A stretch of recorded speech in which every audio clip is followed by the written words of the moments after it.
Hey everybody, solar doesn't have to cost you an arm and a leg.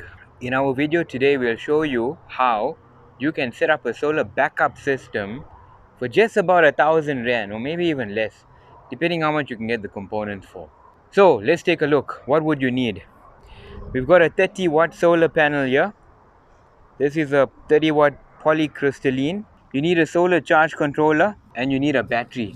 So I'm using a 12 volt 14 amp hour battery. Altogether, this costs about 1,000 Rand.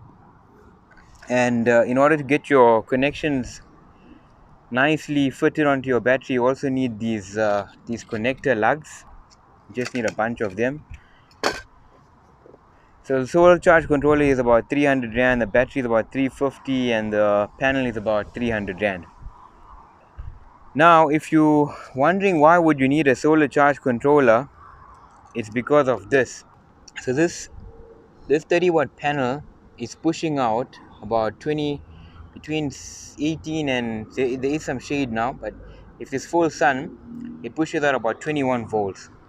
And you can't just go and attach it directly to your battery because it means you're putting your battery at 21 volts. And if you have a look at the battery here, you need to charge it between 14.2 and 14.4. That's after you cycled it, and a float charge is between 13.6 and 13.8.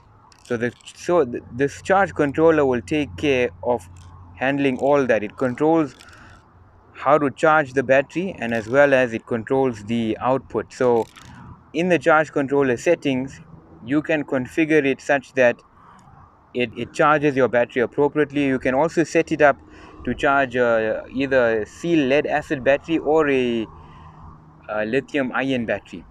Alright, now what can you power from this charge controller? So the charge controller has two outputs. One is a 12 volt output. If you press this button here, it puts the light on. This is a 12 volt 20 watt light. It's a very bright floodlight. It also has two USB outputs, so you could also charge your cell phone from it. And if you want, you could also attach an inverter directly to the battery. So then you have your solar panel charging your battery and your inverter to supply your AC current loads, your alternating current loads, like maybe a fridge, or depending what type of inverter. You could probably attach a 500 watt inverter to this battery without any trouble. But for this use case, if you don't want to use an inverter, you could just use it to power 12 volt lights, backup lights during load shedding or a power outage. You could use it to charge your laptop. You could use it to power your internet router, your fiber box, and so on. So for 1,000 Rand, this is quite a cheap system, and you could even use it if you're staying in an apartment, and if you have a balcony, you could maybe place your panel out in the balcony to charge. So yes, this is a fantastic system, and hope you like the video.